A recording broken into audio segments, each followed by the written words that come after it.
kemudian hilang akalnya karena sakit. Kalau sakit gila kan sakit Pak ya, itu tidak kena kitab Allah. Tapi hilang akalnya karena sengaja, contoh orang mabuk ya, orang mabuk itu kesadarannya hilang, akalnya hilang, bisa ngomong tapi bahasanya tidak sesuai akal dan pikirannya, sehingga dalam ayat ya ayyuhalladzina amanu la taqrabus sholata wa antum sukara, wahai orang-orang yang beriman, la taqrabus sholata, jangan mendekati sholat, wa antum sukara, sedangkan dirimu dalam keadaan mabuk.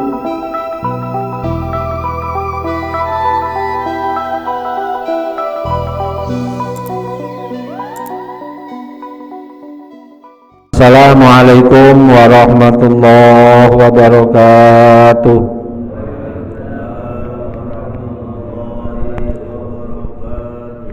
Bismillahirrahmanirrahim. Alhamdulillahirabbil alamin. Wa bihi nasta'inu ala umurid dunya waddin. Wassalatu wassalamu ala sayyidina wa maulana Muhammadin khatamil anbiya'i wal mursalin wa ala alihi wa sahbihi ajma'in. Qalu subhanaka la ilma lana illa ma 'allamtana innaka antal alimul hakim. Rabbi shrah li sadri wa yassir li amri wahlul 'uqdatam min lisani yafqahu qawli, amma ba'd. Hadirin jamaah talim Masjid Al-Ikhlas Perumahan Geria Lebak Wangi 1, Sepatan Timur, Tangerang, Banten, yang senantiasa dirahmati Allah Subhanahu wa taala. Alhamdulillah kita masih diberikan sehat walafiat, panjang umur, kesempatan sehingga bisa melaksanakan kewajiban kita hadir di masjid dalam rangka sholat subuh berjamaah, dilanjutkan rutin taklim di Ahad pagi ini. Semoga kehadiran kita bagian daripada syukur kita kepada Allah, dengan berharap semoga Allah melimpahkan nikmat-nikmat yang lain kepada kita semua, amin ya robbal alamin.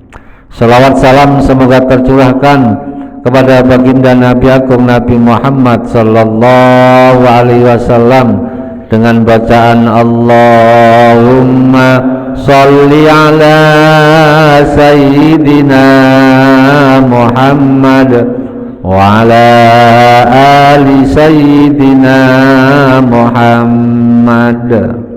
Semoga dengan bacaan sholawat kita senantiasa cinta dan mahabbah kepada baginda Rasul sampai akhir hayat kita, sehingga kita kelak di akhir umatnya yang akan mendapatkan syafaatnya, amin ya robbal alamin.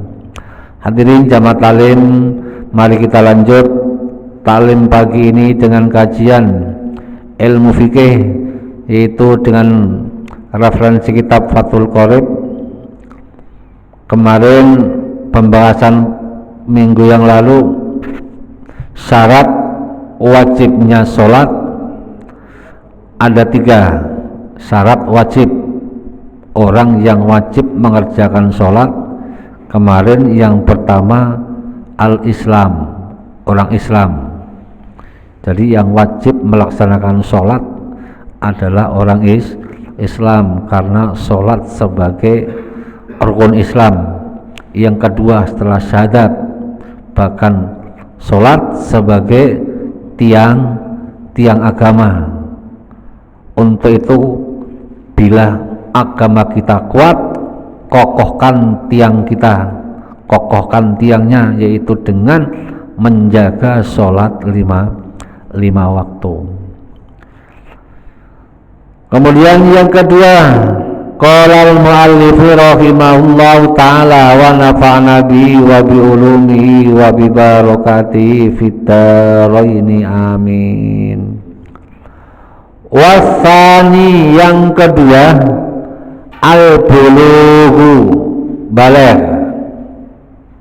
Syarat wajib sholat yang kedua adalah baligh. Fala tajibu maka tidak wajib ala sobiyin atas anak kecil laki-laki, wasobiyatin dan anak kecil perempuan. Lakin yuk maroni biha, tetapi yuk maroni mereka diperintah biar dengan sholat ba'da sab'i sinina, setelah nanti umur sabun berapa? 7 tahun diperintah sholat. Berarti syarat wajib yang kedua orang mengerjakan sholat syaratnya baligh. Baligh itu dari apa? Balagho yablughu, balaghun fahuwa balighun, balagha yablughu bulughun fahuwa balighun, bulughun wa mablaghun fahuwa balighun. Artinya balagha sampai. Berarti baligh adalah tandanya anak tersebut sudah sampai usia apa? Sudah usia mukallaf.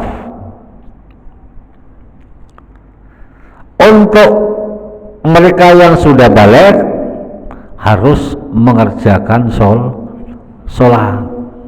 Kalau sudah baligh kok tidak mengerjakan sholat, dia sudah kena hukum. Kalau sudah baligh berarti sudah taklif, sudah mukallaf. Mukallaf itu artinya apa? Diberikan beban hukum untuk melaksanakan hukum syariat.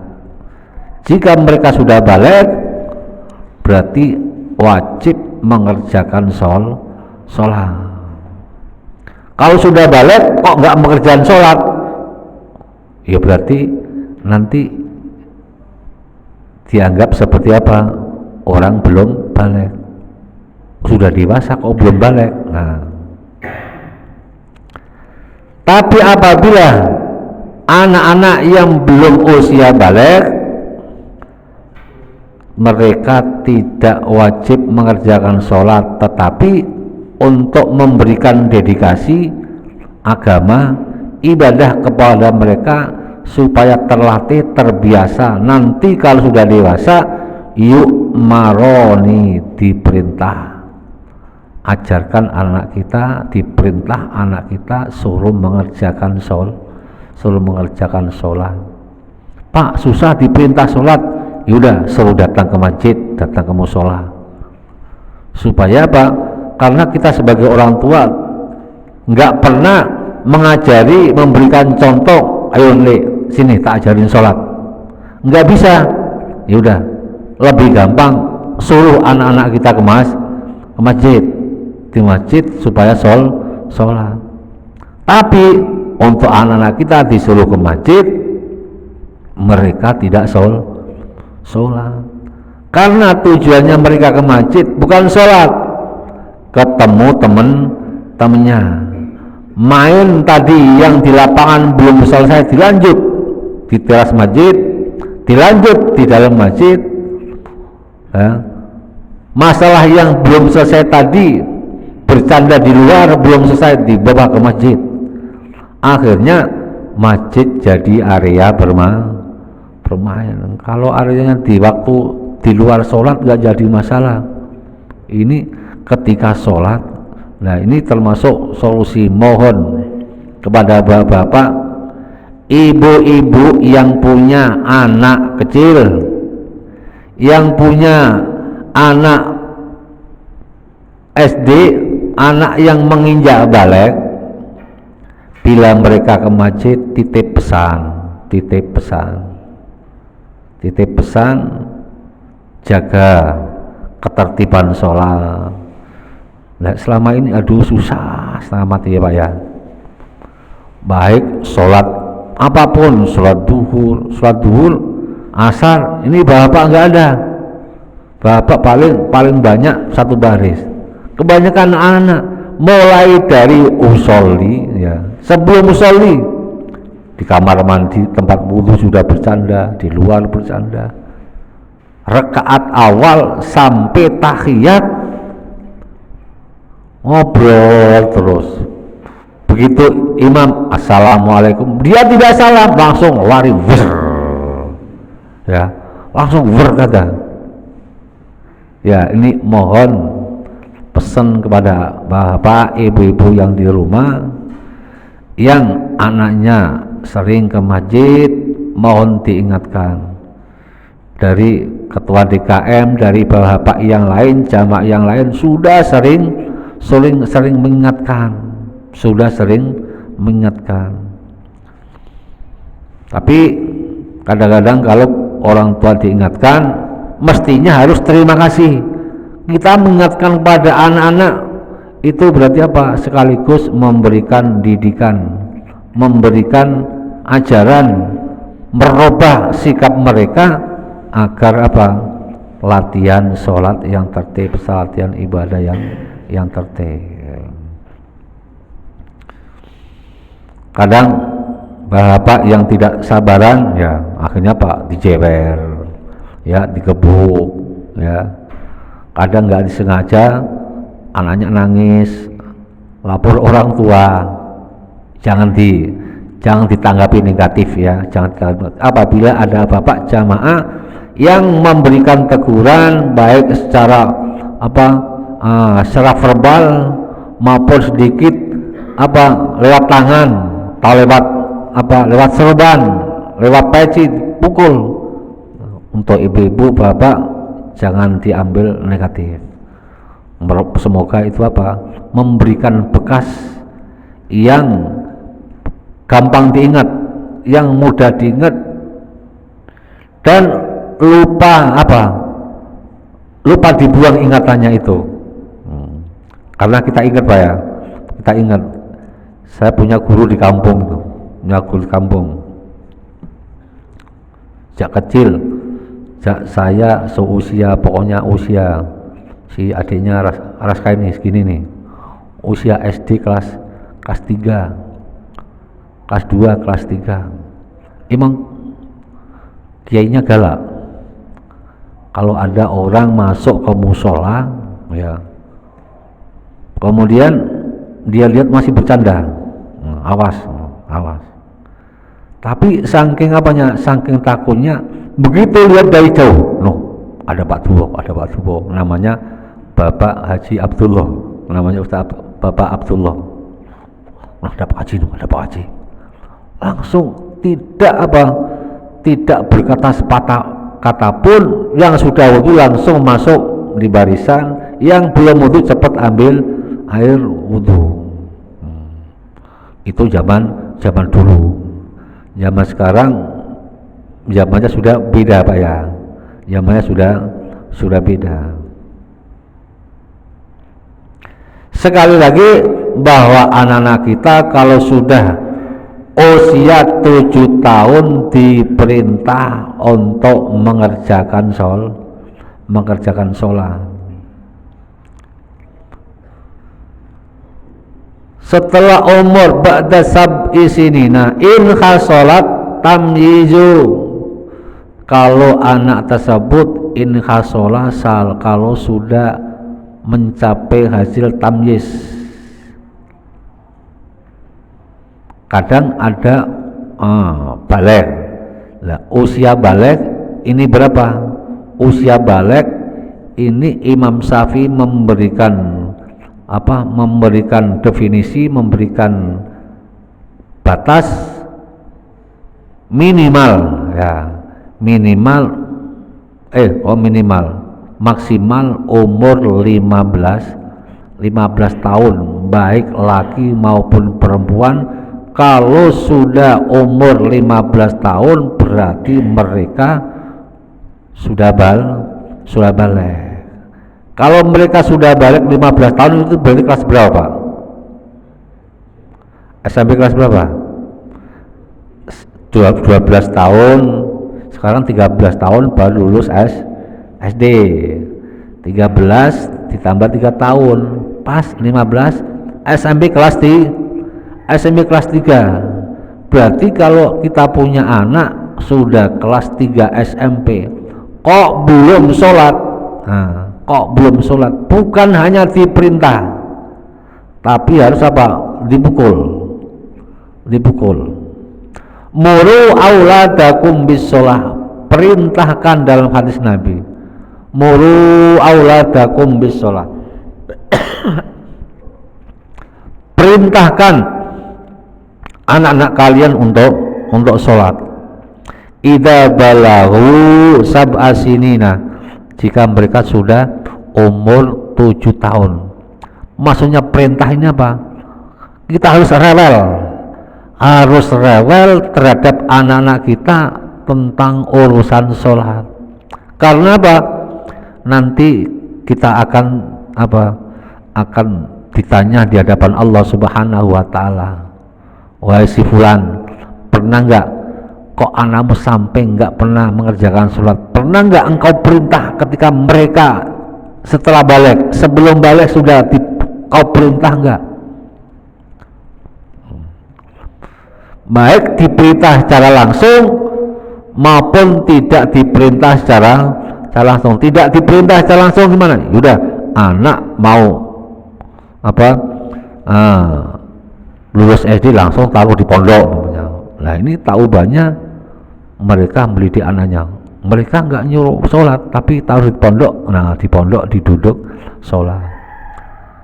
Sudah belum umur 9 tahun, umur 10 tahun anaknya ngaji di mana ada tempat ngaji, datang suruh ngaji, mau nggak mau itu anak tersebut diberikan didikan untuk diajarkan untuk sholat.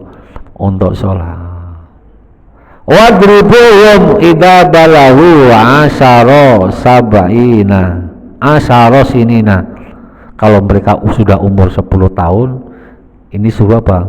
Agak keras, merintahnya agak keras, jangan cuman lewat rewel-rewel, kalau perlu ya itu. Wadribuhum tujuannya apa? Agak keras dikit merintahnya, dibangunin tidur nggak bangun, ya udah siram aja. Kopi, nyiramnya di mana? Kopi nyiramnya ya di mulut gitu.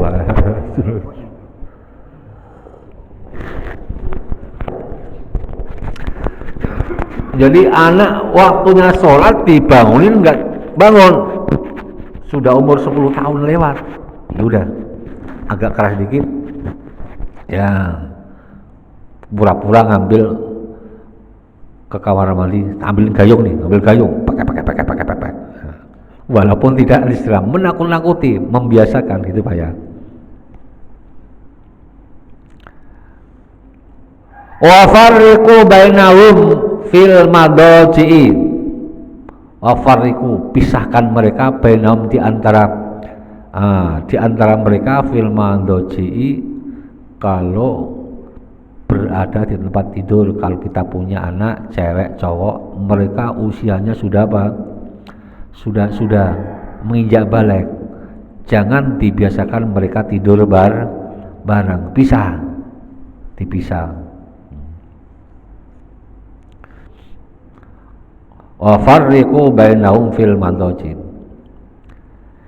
in hasalat tamyiz.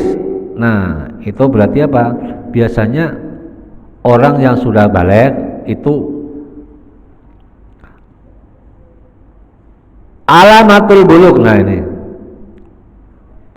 dari pendapat Imam Syafi'i yang lain, alamatul bulughi, salah satu tanda-tandanya itu anak sudah balik itu ada 3. Tamamu khom sata asyara sanatan, kalau anak itu sudah umurnya genep 15 tahun, lidzakari fidzakari wal unsa, baik laki maupun perempuan. Kalau kita sudah punya anak laki perempuan kok sudah umur 15 tahun, berarti mereka sudah balik. Kemudian tadi ini redaksinya in hasolat tamyiz, kadang sudah balik tapi belum tamyiz. Tamyiz ini apa?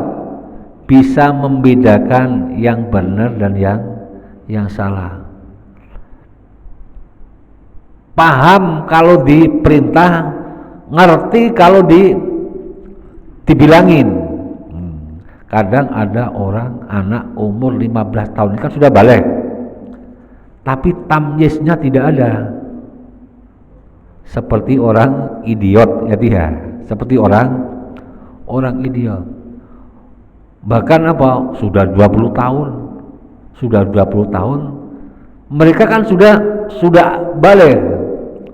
Sudah balik. Tandanya balik untuk laki perempuan umur 15 tahun.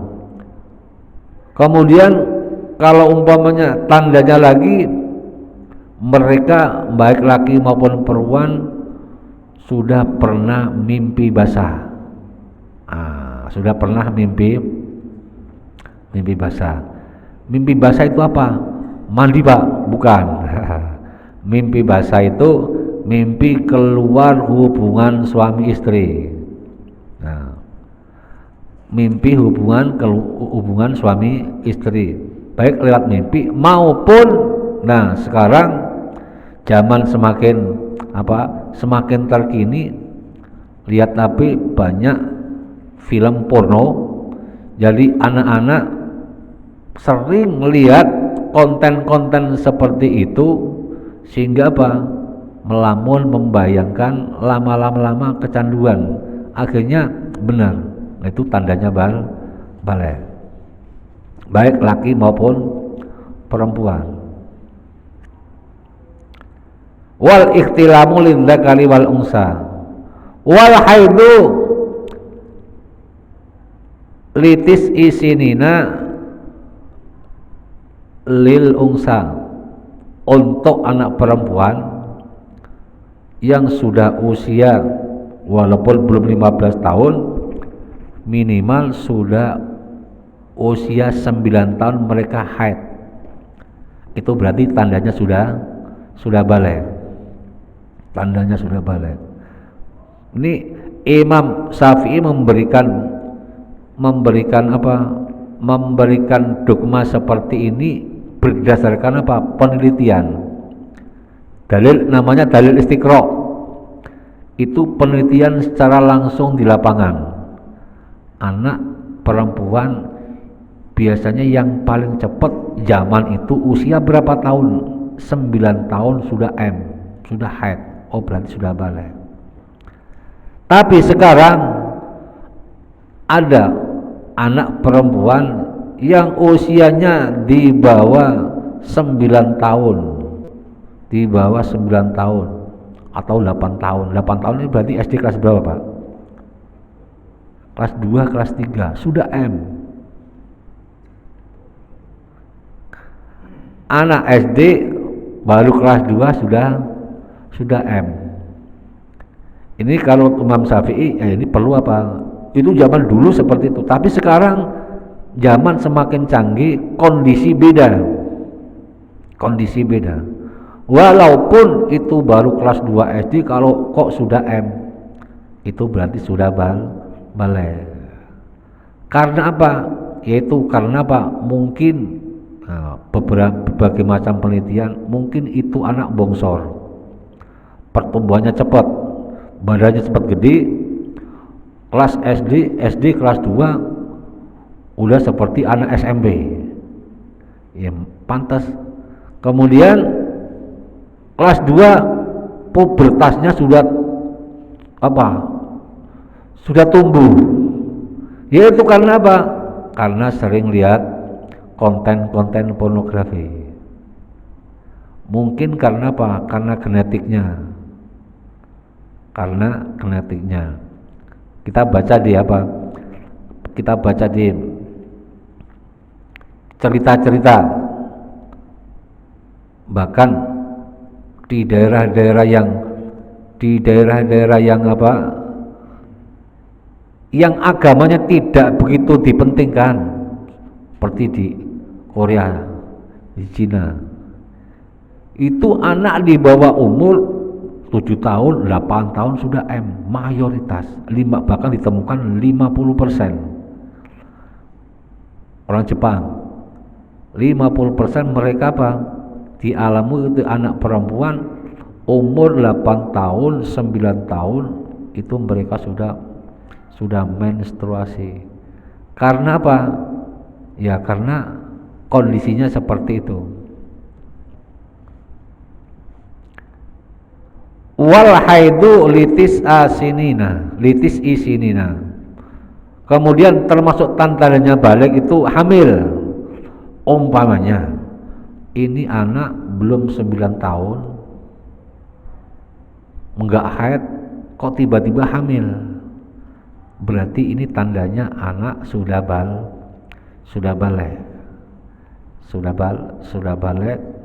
Kemudian di samping balik terus mukallaf. Kalau sudah seperti itu mereka sudah mendapatkan khitab, anjuran untuk melaksanakan hukum agama, baik itu perintah maupun larangan. Dikuatkan lagi dalam pendapatnya Imam Ibnu Hajar Al-Haytami.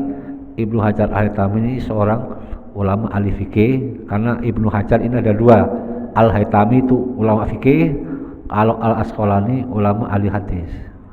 Wa qad ijtama'al ulama'u, dan sungguh sepakat para ulama ala annal ikhtilami, sesungguhnya ikhtilam mimpi basah fil rijali wan nisa'i yalzamu bihi al ibadah, baik laki maupun perempuan wajib melaksanakan ibadah. Ia berkaitan dengan ibadah wajib. Wal hudud, sudah kena hukum hudud, berarti jika mereka melanggar aturan wajib dihukum. Dan sudah diperbolehkan untuk melaksanakan akad muamalah, dan sudah diperbolehkan menerima wasiat, sudah bisa dijadikan untuk sebagai saksi. Nah, karena apa? Masuk hal-hal yang menyangkut dengan apa? Kewajiban melaksanakan agama, salat wajibnya puasa, salat harus balik. Syarat wajibnya mengerjakan puasa harus balik. Syarat wajibnya menunaikan zakat harus balik. Syarat wajibnya melaksanakan ibadah haji juga balik. Karena ini ketentuan hukum seperti itu. Wasairul akam, dan hukum-hukum yang lain itu wajib kena khitab seperti itu.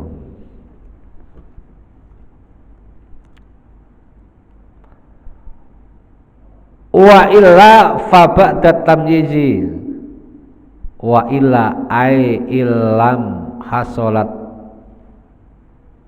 tamyizu, kalau memang belum tamyiz, belum pintar, fa ba'da tamyizi, maka setelah tamyiz. Maksudnya gimana? Tadi ada orang yang sudah balik, anak sudah balik tapi tidak tamyiz. Maksudnya tidak tamyiz, dikasih pelajaran selalu tidak nyambung, gampang gitu Pak ya. Kita digambarkan seperti orang idiot. Orang idiot, pemikirannya tidak menerima apa? Enggak paham. Hari ini dibilangin ini, bahkan bukan hari esok, nunggu esok 2 menit, 5 menit kemudian sudah lupa. 2 menit kemudian sudah lupa. Tapi kita sebagai orang tua tetap mengingatkan. Wasalisu al-aqlu, syarat wajib sholat yang ketiga akal, harus punya akal. Maksudnya punya akalnya apa? Akalnya sehat, akalnya waras, ya. Akalnya sehat, akalnya waras. Fala tajibu, maka tidak wajib ala majnunin, atas orang gila. Berarti orang gila tidak wajib mengerjakan sholat. Kalau orang gila itu gilanya karena penyakit, ya, karena penyakit itu dia tidak wajib mengerjakan sholat. Nanti kalau sembuh dia tidak mengqadha sholat. Tapi kalau gilanya bukan gila apa? Gila akalnya, gila apa? Gila macam-macam. Sampai nggak sholat, ya berarti dia kena hukum dosa.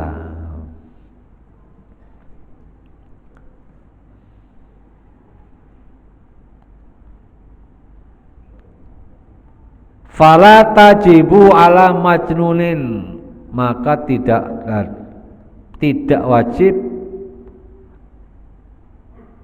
salat ala majnun, atas orang gila. Berarti yang dimaksud berakal ini orang yang diberikan akal yang sehat, akalnya waras. Mereka diwajibkan mengerjakan sholat, karena justru akal inilah adalah karunia Allah yang sangat berharga, yang sangat mahal, hanya diberikan kepada makhluk Allah yang mulia, malaikat dan manusia. Makhluk yang lain, hewan, tumbuh-tumbuhan tidak diberikan akal.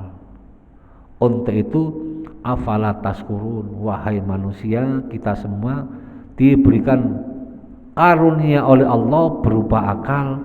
Apa kalian tidak bersyukur? Wa ja'ala lakumus sam'a, Allah telah menjadikan pendengaran untuk bisa mendengarkan. Kadang kita dikasih kuping, tapi kupingnya budek, tidak mau mendengarkan. Karena apa? Memang tidak bisa mendengar, karena ada penyakit. Untuk itu kita dikasih telinga, tapi telinga kita bisa mendengarkan. Ini adalah karunia Allah. Tapi kadang ini karunia Allah, rezeki yang seperti disepelekan. Kita diberikan telinga bisa mendengar. Untuk itu dengarkan hal yang baik, dengarkan agama, dengarkan perintah Allah, dengarkan kalau ini dilarang, dengarkan ini kalau diperbolehkan, dengarkan kalau ini membawa manfaat, dengarkan bahwa ini membawa kebaikan untuk kita dan keluarga kita, lingkungan kita. Wal absara, Allah menjadikan mata, tapi mata tersebut bisa melihat. Banyak orang yang diberikan mata, ada orang yang diberikan mata tapi matanya tidak bisa melihat. Begitu kita dikasih penglihatan, dikasih mata, 2 kelopak mata, matanya bisa melihat. Ini adalah apa? Karunia Allah. Wal afidah, ini dimaksudkan bahwa Allah menciptakan hati ini ada kalanya apa? Hati ini satu perangkat dengan akal dan pikiran. Kadang orang dikasih hati tapi akalnya tidak jalan. Kadang orang dikasih hati tapi pemikirannya selalu buntu. Untuk itu afala taskurun, la'allakum taskurun, supaya kalian menjadi orang yang bersyukur. Itu rezeki yang kadang seperti tidak terlihat, tapi itu nyata. Allah mengingatkan, la'allakum taskurun, supaya kalian bersyukur kepada Allah, diberikan pendengaran, diberikan penglihatan, diberikan hati, akal dan pikiran. Itu semua hanya diberikan kepada makhluk Allah yang mulia, termasuk manusia. malaikat dikasih akal. Manusia, malaikat dikasih akal. Manusia dikasih akal juga, tapi hewan tumbuhan tidak dikasih akal. Yang mengangkat derajat manusia karena apa? Kemudian diimbangi supaya akal itu tidak tidak kebablasan, seimbang. Allah berikan nafsu, keinginan. Nah, nafsu ini untuk mengimbangi supaya akalnya ini apa? Akalnya seimbang. Apabila akalnya itu lebih kuat daripada nafsunya, orang itulah yang apa? Yang beruntung. Tapi sebaliknya, apabila akalnya lebih lemah, lebih kuat nafsunya, orang itu nanti akan merugi. Ya. Nah, orang pikun, termasuk orang pikun. Orang pikun termasuk orang yang hilang ingatannya. Orang pikun, orang yang hilang ingatannya. Itu masuk kategori apa? Masuk kategori hilang akalnya. Kalau orang udah seperti itu, berarti orang tersebut sudah tidak kena khitab. Kemudian hilang akalnya karena sakit. Kalau sakit gila kan sakit Pak ya. Itu tidak kena khitab Allah. Tapi hilang akalnya karena sengaja. Contoh orang mabuk. Ya, orang mabuk itu kesadarannya hilang. Akalnya hilang, bisa ngomong. Tapi bahasanya tidak sesuai akal dan pikirannya. Sehingga dalam ayat, ya ayyuhalladzina amanu la taqrabus sholata wa antum sukara. Wahai orang-orang yang beriman, la taqrabus sholata, jangan mendekati sholat, wa antum sukara, sedangkan dirimu dalam keadaan mabuk. Orang mabuk berarti hilang akalnya, hilang kesadarannya. Orang mabuk itu disengaja apa penyakit? Disengaja. Kalau disengaja sehingga dia dilarang sholat. Dilarang sholatnya karena apa? Orang sholat itu ada rukun qauli yang harus diucapkan. Kalau orang mabuk akalnya nggak siap mengerjakan sholat, nanti apa? Bacaannya salah, ini salah. Makanya dilarang sholat. Dia dilarangnya karena apa? Karena hilang akalnya. Nanti kalau mereka sudah sembuh dari mabuknya, kesadarannya, dia wajib membayar sholat selama dia tinggal karena mabuk. Kalau hilang akalnya karena penyakit, karena gila, karena ayan, karena pikun, itu tidak wajib mengerjakan sholat. Ya udah, dia mau sholat, ya udah, biarin aja. Nah, seingatnya dia aja kan gitu.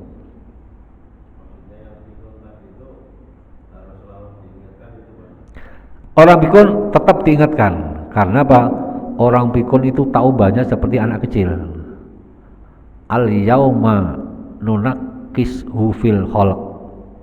Pada hari itu aku akan apa? Kembalikan seperti apa? Dibalik ciptaannya. Yang dulu kecil, kemudian dewasa, tua, kemudian dijadian kecil lagi. Pemikiran yaitu apa yang dimaksud al-yauma nunakkishu fil khalq, itu termasuk orang pikun. Ya.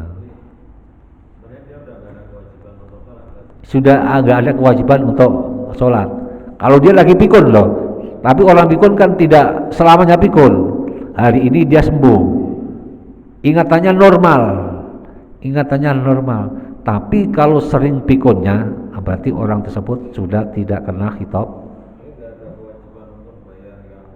Enggak, pokoknya namanya orang sudah hilang akalnya, itu mereka tidak kena hukum sholat, nggak kena kewajiban sholat, nggak kena kewajiban puasa. Kalau duitnya banyak pun dia nggak kewajiban melaksanakan haji, zakat. Nah, apabila jika kita punya orang-orang tua seperti itu, kita doakan aja ya, kita doakan aja. Berarti masuk kategori apa? Masuk kategori di apa itu? Rofi al qalamu an ala salah satin, catatan malaikat dihapus untuk kewajiban melaksanakan perintah Allah. Rofi al qalamu an salah satin, termasuk apa? Wa anis sabi hatta yahtalima, orang pikun itu taubatnya seperti anak kecil. Anak kecil tidak wajib, tidak, dosanya tidak dicatat Allah sehingga nanti mereka sudah akil balik, sudah menginjak dewasa. Lah, orang tua mereka kembali seperti anak kecil lagi. Udah dikasih makan bilang belum, Pak udah sholat belum? Sudah, padahal belum. Pak udah mandi belum? Udah, padahal belum. Pak udah mandi? Pak soal mandi, tadi sudah mandi. Bapak belum mandi? Udah mandi 3 kali, padahal belum mandi. Ya.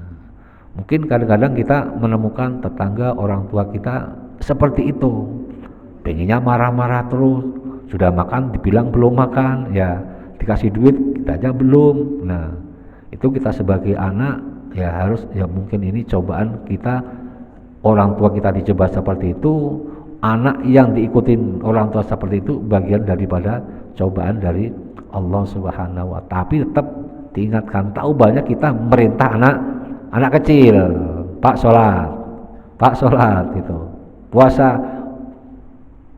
Kalaupun mereka puasa nanti jam 9 buka, nggak jadi masalah. Yang penting kita sebagai anaknya mengingatkan, Pak sholat, walaupun sholatnya nggak tahu yang dibaca apa, berapa rakaat nggak tahu. Yang penting kita sebagai anaknya mengingatkan.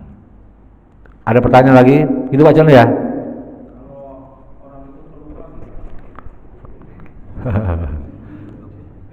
Pelupa. Nah, lupanya disengaja apa memang orang lupa itu kan tahu banyak. Kalau memang itu penyakit berarti seperti pikun, Pak. Tapi kalau lupanya itu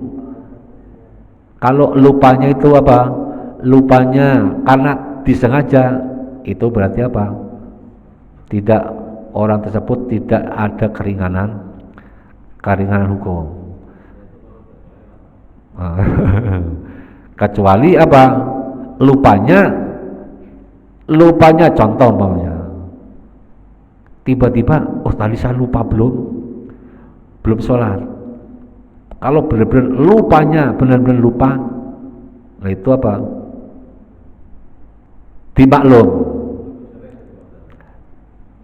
diberikan keringanan oleh Allah Subhanahu wa ta'ala, karena itu sudah sifat yang alami. Al-insan mahalul khata' wan nisyan, bahwa manusia itu tempatnya salah dan lupa. Tapi jika lupa itu jadi tiap dari terbiasa, itu harus dirubah gitu ya. Kalau lupa nggak bayar utang gimana, Pak? Punya utang Pak Eko, Pak Eko kue 500.000 ditagih. Loh, emang saya punya utang Pak Eko? Loh, saya lupa, Pak. Nah, diingatkan, belum Pak, nih catatannya, Bapak punya utang saya 500.000, harus diingatkan. Makanya kalau ada orang lupa harus diingatkan. Tapi mereka tetap kena hukum kitab Allah, tetap kena hukum perintah agama.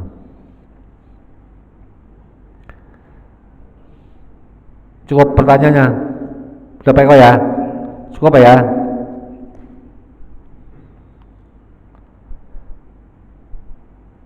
Wa huwa haddut taklifi. Wa huwa balik dan akal seperti itu adalah batas mereka kena hukum ketentuan Allah. Berarti mereka mulai mendapatkan perintah, mendapat seruan agama, baik itu perintah maupun larangan. Wassalawatul masnunatu wallahu a'lam bishawab. Hadirin jamaah sekalian, sebelum kita tutup, kita minta bantuan suratul Fatihah untuk jamaah kita yang telah menyisihkan sebagian rezekinya untuk acara subuh berkah ini. Semoga dibalas oleh Allah Subhanahu wa taala dengan rezeki yang berkah dan berlipat ganda. Dan kepada Bapak jamaah sekalian yang telah menginfakkan sebagian rezekinya untuk acara untuk renovasi masjid, begitu juga supaya diganti oleh Allah dengan rezeki yang berkah dan berlipat ganda.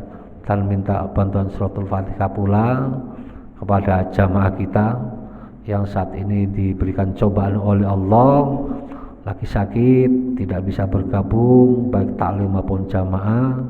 Semoga Allah angkat penyakitnya, sembuhkan sakitnya, bisa beraktivitas kembali. Untuk itu para jemaah minta doanya yang saat ini Bapak Tulus lagi sakit, semoga diberikan kesembuhan dengan izin Allah Subhanahu wa taala. Ilahi tawassalna bi jahi tuhan rasul istajib du'ana wa ijabatal masul hasil maqasidana bisirril Fatihah. A'udzu billahi minasy syaithanir rajim. Bismillahirrahmanirrahim. Alhamdulillahi rabbil alamin arrahmanir rahim maliki yaumiddin.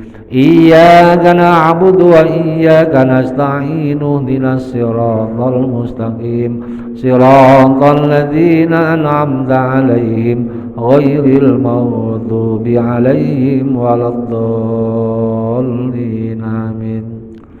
Bismillahirrahmanirrahim. Allahumma shalli ala sayyidina Muhammad wa ala ali sayyidina Muhammad.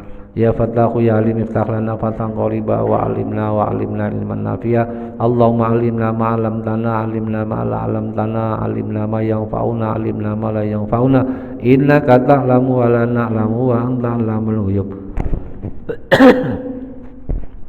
Allahumma inna na'udzubika min ilmin la yanfa' wa min qalbin la yakhsha wa min nafsin la tasba' wa min du'ain la mustajaba min syarri dzalikal albab bi rahmatika ya arhamar rahimin.